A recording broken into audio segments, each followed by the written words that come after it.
আসসালামু আলাইকুম, জুম্মা মোবারক সবাইকে। আজকে শুক্রবার, তাই আমি চিন্তা করলাম একটু রান্না করি অন্যরকম। এখানে মুরগ পোলাও রান্না করব।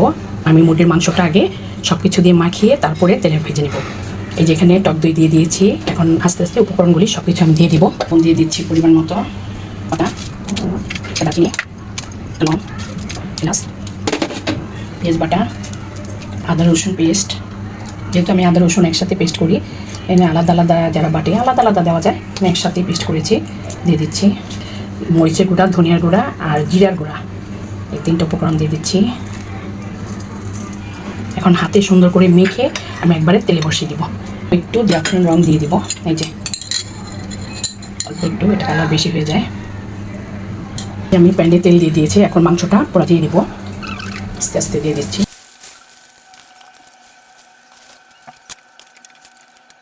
এই যে এখন আমি একটু কাঁচামরিচ দিয়ে দিব আর ঘি দিয়ে দিব।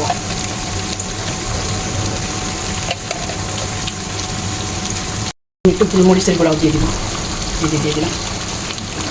এগুলো সাধারণত টেস্টের জন্য টেস্টটা বাড়াই দেয়, মানে যে কোনো জিনিস মশলা থেকে করতে ভালো লাগে ভিন্ন ধরনের মশলা অ্যাড করলে।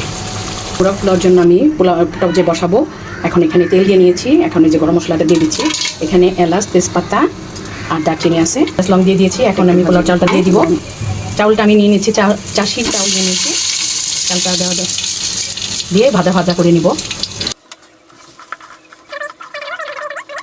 এই যে পোলাও চালটা ভাজা ভাজা করে ফেলছি, এখন আমি পানি দিয়ে দিচ্ছি। আমি এখানে 1 কেজি চাউলের কম নিয়েছি, মানে 1 পট রেখে বাকিটা দিয়ে দিয়েছি 1 কেজি থেকে। আর এই যে পানি দিয়ে দিচ্ছি, এটা আমার আন্দাজ মতন দিয়ে দিচ্ছি। এখন একটু শাহি জিরা দিয়ে দিব।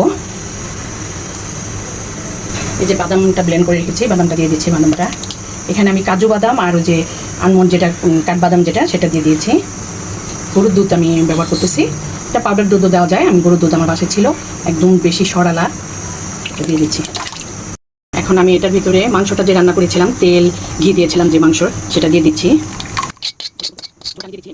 আমি পোলাওতে দেওয়ার জন্য বেরেস্তা করে নিয়েছি, পরে আমি চিনি দিয়ে নিয়েছি, চিনিটা দিয়ে মেখে নিয়েছি। এখন আমি গুঁড়া দুধ দিয়ে নিব আর কিশমিশ, এই যে কিশমিশ দিয়ে দিচ্ছি। এখন একসাথে সুন্দর করে মাখিয়ে নেব। এই যে আমার পোলাওটা 90% মতন হয়ে গেছে। এখন আমি মাংসটা মিক্স করব। মাংস মিক্স করার আগে আমি যে বেরেস্তা করে রেখেছিলাম ওইটা দিয়ে দিচ্ছি। আমি পোলাও কিছু উঠে রেখেছি, মাংস দেওয়ার পরে পোলাওটা আবার আর কিছু দিয়ে দেবো।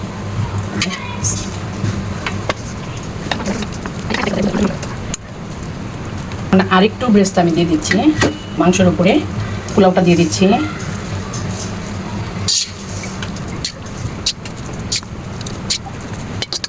বেরেস্তাটা একদম পুরাটাই শেষ, দিয়ে দিচ্ছি একদম লাস্ট ফিনিশে।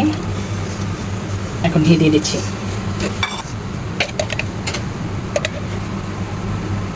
দমে রেখে দিব, আমি ঢেকে একটু দমে রেখে দিব। তারপর যেহেতু 90% হয়ে গেছে, আর অল্প একটু হলেই হয়ে যাবে, বন্ধ করে রাখবো।